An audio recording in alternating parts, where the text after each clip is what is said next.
go inside, would you set your alarm? Is there anyone in this room who would say, I love sleep more?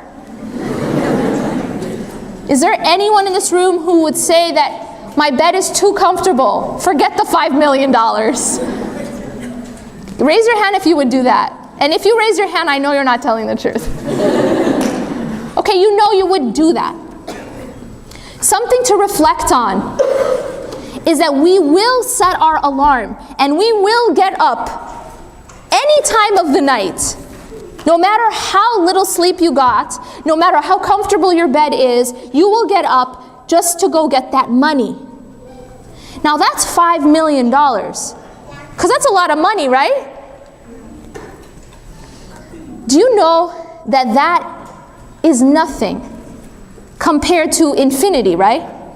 We all know that. I mean, you don't need to be like a math major to know that, because it's a finite amount of money. It's a finite reward. You cannot compare a finite reward to an infinite reward. Because when you compare something finite to something infinite, no matter how big it is, it tends towards zero. It's essentially nothing. So now we're talking about things that we would do. We would do it for way less. If I told you $10 were going to be outside your door, you know what I'm saying? You're like, oh, who cares? All you got to do is get out of bed. Easy money, right? You would do it. You would do it for $2. I mean, we would.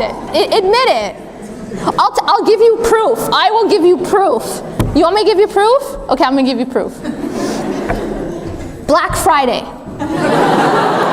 Right? Totally. We do that. I mean, this isn't just theoretical. People, do they not? They will wake up at the crack of dawn after Thanksgiving sales. Wake up at the crack of dawn and stand outside of Best Buy and stand outside of Walmart or wherever it is, and sometimes literally stand in lines for hours in the cold to save a few dollars, right? I mean, really, to save a few dollars. So we're not talking 5 million. We're talking like $5. Sometimes, like, even if it's $50, so forget 5 million. The most, what are you gonna save? But this is what we do. Something to look at. This is just because of money. But we won't get up at that same time of the night, or that same time to pray Qiyam, or to pray even Fajr.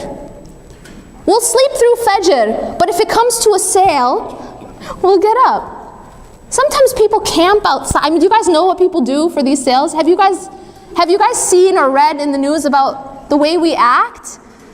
I mean, this one time, this lady, I guess she had mace, and she was spraying people at Walmart because she wanted the video games. I mean, really? It's just a few dollars. But that's the point. This is how we act when we love something. When we love, this is how we act. Human beings will act absolutely insane when they love.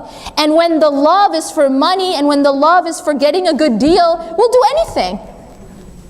But if that is for something so much greater, we don't even want to make a tiny effort of getting up and praying Fajr.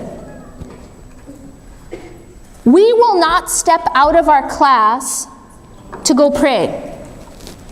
We won't step out of a meeting. We won't step out of the Macy's sale. We won't step away from a movie or a basketball game to go pray. But let me ask you this question. When you guys are in class, or you're at work, or you're in a meeting, and you need to use the bathroom, what do you do? I mean, this is a rhetorical question, but I know the answer. The answer is, I don't care what situation I am in. If I need to use the bathroom, I go, I leave, and I use the bathroom. Nobody says, but I'm in class, so I can't leave. Why? Why don't we do that? Why do we say, I'm not going to get up and go to the bathroom during my class? Why do we not say that?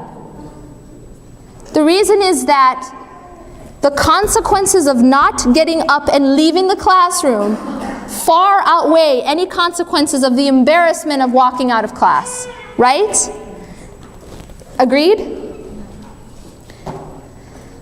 When it's 5 o'clock in the morning and you need to use the bathroom, has anyone said, you know, I'm just too comfortable, I'm just going to take care of my business here because I'm just too comfortable? Yeah, you did that when you were like 5, but since then, hopefully you didn't do that. So you will get up, and I will get up at 5 o'clock in the morning to go to the bathroom, but we won't get up to pray. So far, this is our human condition. We will get up to use the bathroom, we will get up to go stand in line for a sale, but we won't get up to pray to the Lord of the universe, who has the entire universe in His control. We're not talking now about $5 million. We're not talking about any finite amount of reward. We're talking about forever. We're talking about the reward of God. We're talking about Jannah. So we have to go back and re-examine our priorities. If we can leave our classroom, if we can leave our meeting, if we can leave these other things that we're doing in life to go to the bathroom, can we not leave to pray? We are so worried about being embarrassed in front of people. Isn't that why we get up? Isn't that the reason why you don't want to just stay in class and take care of your business in your seat?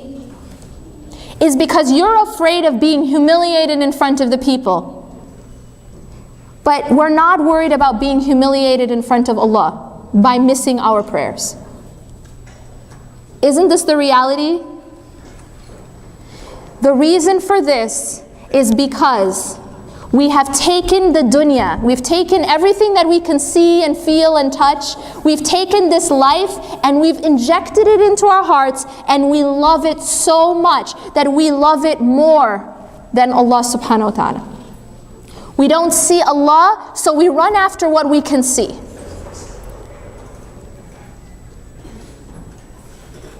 We have to shift that focus. Because dunya is something that is by its very nature temporary, by its very nature an illusion. Everything we run after in this life, does any of it last? Tell me the answer to the questions that I asked you at the beginning. Remember I asked 5 questions or so? Now, the answer that you had to those questions, do you remember what it was? Yes?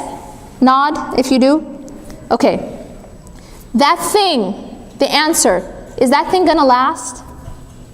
Is that thing gonna last forever? Is that thing perfect? So this is our problem. We try to fill the emptiness with something that is not lasting and something that is not perfect. And then we wonder why we end up with broken hearts. We end up disappointed. We end up so upset, so afraid, so insecure. It's clear why that happens. Because the thing that we are loving most is something that is not lasting, something that is not perfect. It's like a person who's rock climbing and they're holding onto a twig. What happens? You don't have to be a physics major to know what happens. What happens? The twig, if you hold onto a twig with all of your weight, what happens to the twig? It breaks. Then what happens to you? There's something called gravity. What happens to you? You fall. And we wonder why we end up falling, and we keep falling, and things keep breaking. It's because we're holding on to the wrong stuff. We are loving the wrong stuff, and we are neglecting the real thing. How do we find a balance? And that's inshallah where we'll end. How do we find a balance? Because we live in dunya, and Allah subhanahu wa ta'ala never told us that we should not love the creation. Allah did not say that you cannot love your children, your spouse, your money, these nice halal things that you have. It's okay to love those things.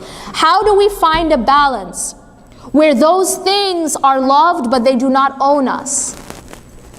How do we find a balance so that our greatest love, أَشَدُّ حُبًّا لِلَّهِ. In another ayah, Allah subhanahu wa ta'ala warns us. قُلْ إِنْ كَانَ آبَاؤُكُمْ. Say if your fathers, your sons, your spouses. Now here in this ayah, Allah lists about 8 things. And by the way, all of these things are halal. All of them are halal. Is it halal to love your parents? Is it halal to love your children? Is it halal to love your spouse? Is it halal to love your relatives? Is it halal to love your halal business or your home? However, Allah warns us of something in this ayah. He says that if any of these things are more beloved to you than Allah and His Messenger and striving in His cause, then wait until Allah brings about His decision. And Allah does not guide the defiantly disobedient ones. Now there's a message in this ayah that a lot of us don't realize. And that is that the things that distract us from God are not always necessarily the haram things. The clubbing, the drinking, the drugs, the alcohol. No, sometimes they are the halal things. Sometimes they are the halal things that we take and we love as we should only love Allah. And that's the secret that a lot of us didn't learn.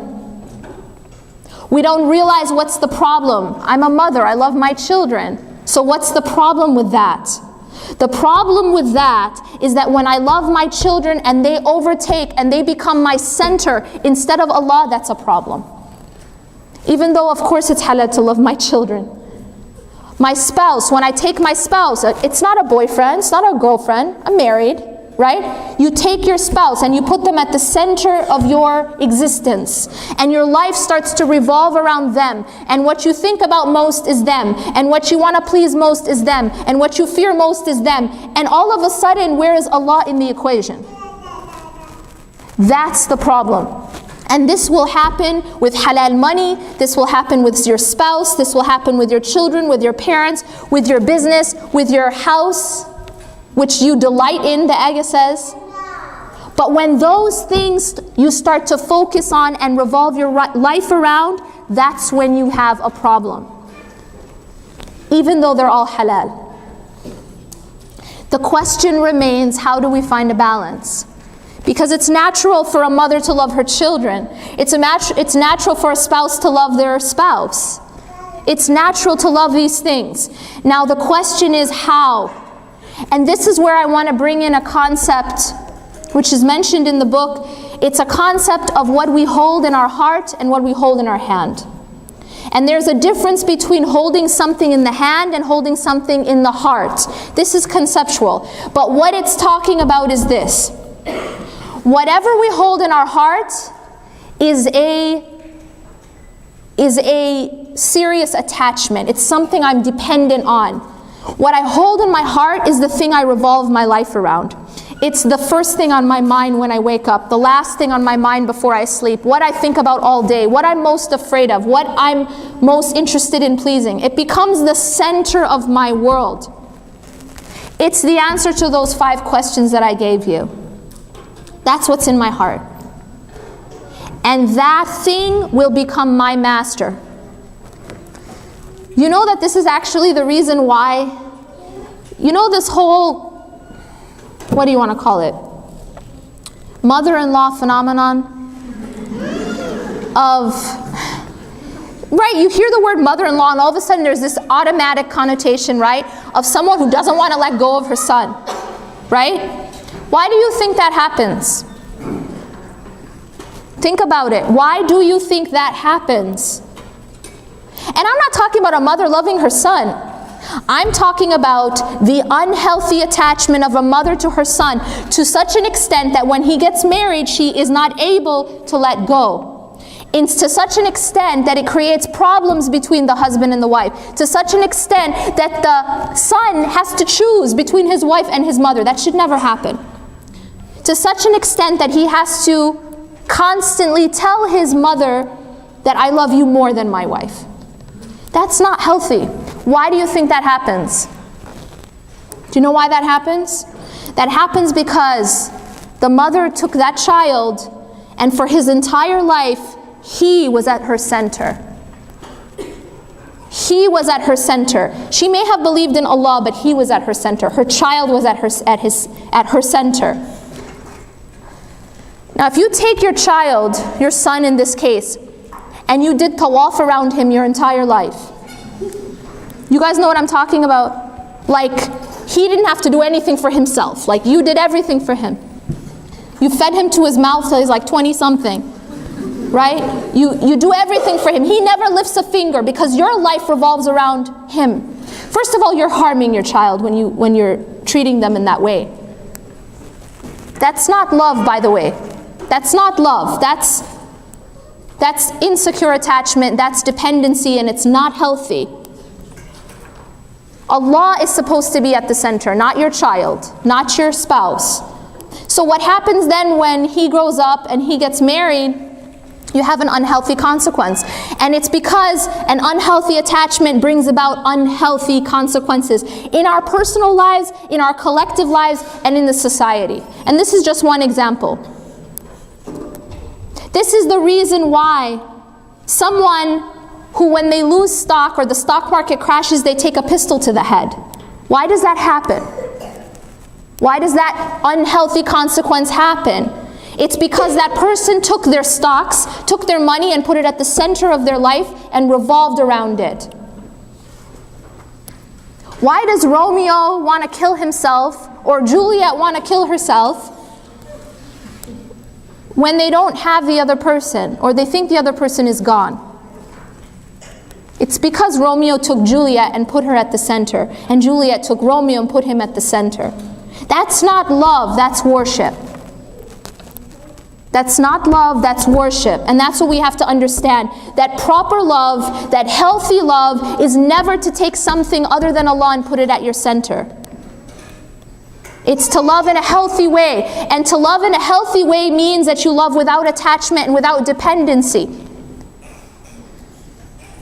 By the way, this is very difficult. It's just very difficult sometimes.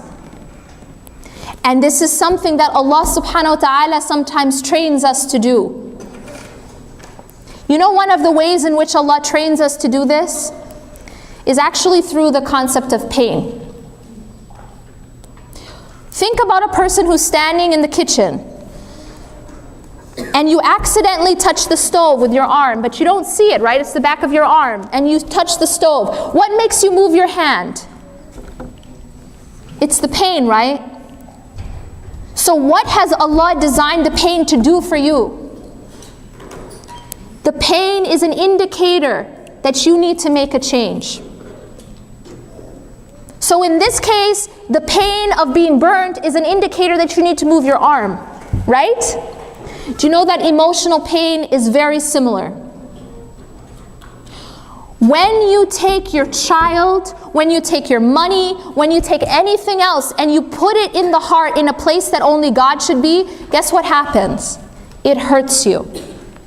And that very thing that you took and you replaced Allah with that thing will become the source of your greatest pain. Allah has done that. Allah has given us this mechanism as a mercy to tell you that you need to make a change. There's a problem. You know when you have those very painful relationships? Very painful relationships. And it keeps hurting you and it keeps hurting you until what happens? You make a change. And that's the point. That it will hurt you because it's not healthy. The pain, the anxiety are all signs that there needs to be a change made inside in your attachment. So Allah subhanahu wa ta'ala directs us. One of the easiest ways to break our false attachments is to find something better to love. I'm going to use this example. It's an example I use in the book as well, because I think it illustrates this concept. If you think about a child, and you know when a child falls in love with a toy, I mean, they just become consumed. So imagine a child who falls in love with a toy car.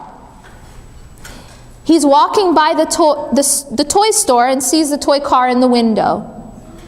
Now that child, if he gets his hands on that toy car, good luck taking it away. He will not want to do anything else, just play with the car. Maybe to the point that he doesn't want to eat, sleep, go to school. I just want to play with this toy.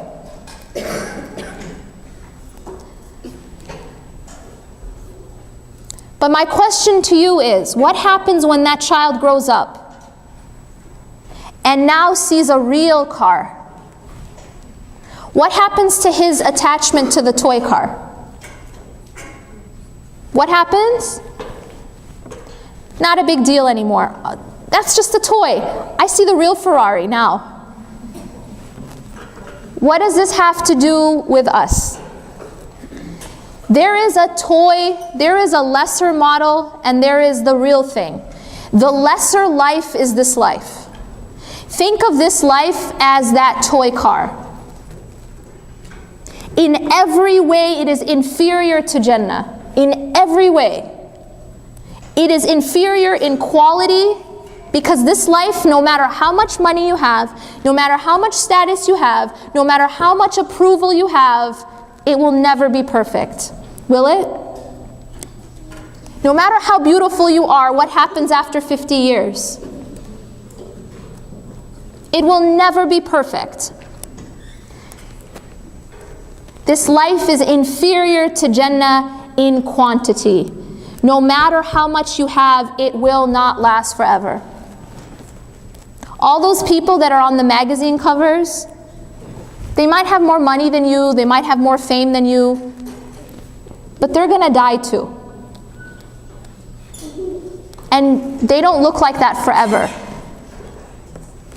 You can do all the plastic surgery in the world, but you just can't look like that forever, right? And that's very hard for some people to accept because they're so attached to this life. But we have something better. Jannah is the real thing, right? You have the toy car and you have the real car. Now what I'm suggesting to you is the more that you can see the real thing, the less your attachment will be to the false model. So when you compare Jannah to dunya, there's no comparison. And when you compare Allah, when you compare the Creator to the creation, there is no comparison. The more you can see the real thing, the weaker your attachment becomes to the false model. Does that make sense? So my advice to you and to myself is the advice of Allah subhanahu wa ta'ala and His Messenger. Increase in your dhikr. Increase in your remembrance of the real thing. And when you increase in your remembrance of the real thing, then the false, lesser model becomes just, it takes its proper place. It's no longer the center. It's just the toy. Meaning that it is what it is. Yes, you interact with it, but it is not your ultimate goal anymore. You're no longer in love with it. It goes in the hand, no longer in the heart. It goes in the hand. Yes, you interact, but you know that there's something so much better. And it is only when you don't see the real car that you're so in love with the toy car. That kid is so attached to his toy only because he never saw the real thing. And we become so attached to the creation only because we don't know the Creator.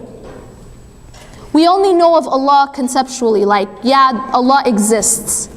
But do you really know Allah? Do you really have that relationship and see Allah working in your life? Probably not. And the more that you do, the more that it becomes easy to refocus the heart. because you have fallen in love with something better. You know how they say if you want to get over someone, you just find someone better to replace them, right? If we want to get over our love for this life, we need to fall in love with something better. And Allah has given us something so much better. Allah has given us Himself. But we just don't know Allah. We don't remember Allah. We don't think about Allah. We don't talk to Allah.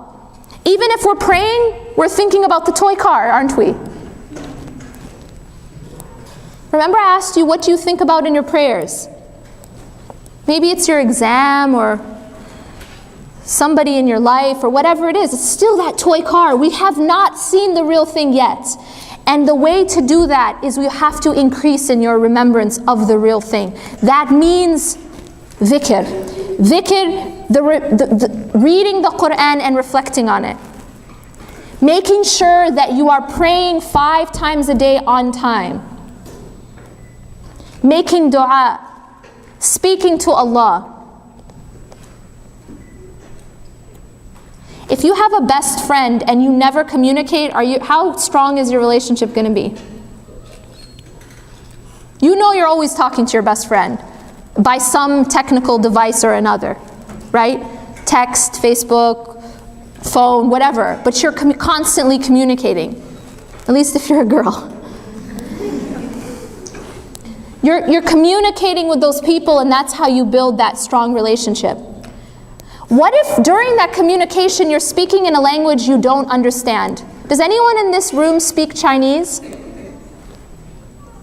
So no one in this room speaks Chinese. Okay, cool. What if every conversation you have with your best friend is in Chinese? And you have no idea what you're saying? How strong is your relationship going to be? Now when you're praying and you're talking to God, and you have absolutely no idea what you're saying, how strong is that relationship going to be? Does that make sense? Simple enough. We don't know what we're saying to Him, so how can we expect to build that relationship? We need to understand at least the basics of our prayer, of what we're saying. Finally, I'll tell you that the more you remember God outside of your prayers, the easier it will be to remember God inside of your prayers. So we have to work on remembering God more, just in general. And the more we remember Allah, the more we are feeding the heart. Think of dhikr, the remembrance of God, as air. Air that you breathe, but it's air that your heart is breathing. And it keeps the heart alive. And the moment you cut off air, what happens to the body? It suffocates and it dies. And the same thing happens to the heart. When the heart is not filled with the remembrance of God, then you're suffocating the heart. And that's why the heart becomes hardened and eventually it dies.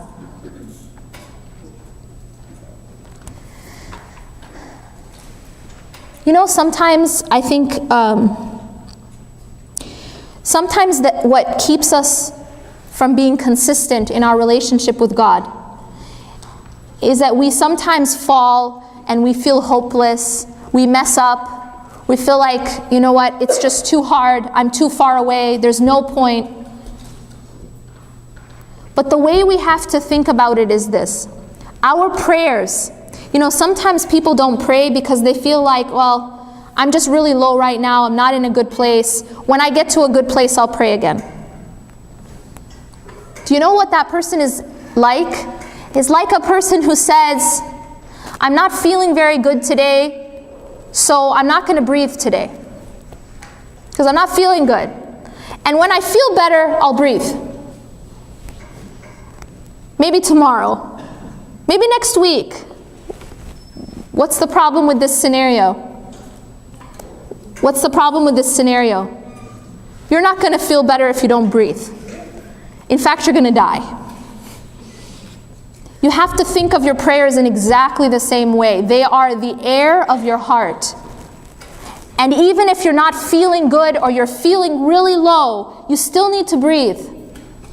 Just think of it like that. I'm going to go take a breath right now. I'm going to go pray, I'm going to go take a breath right now.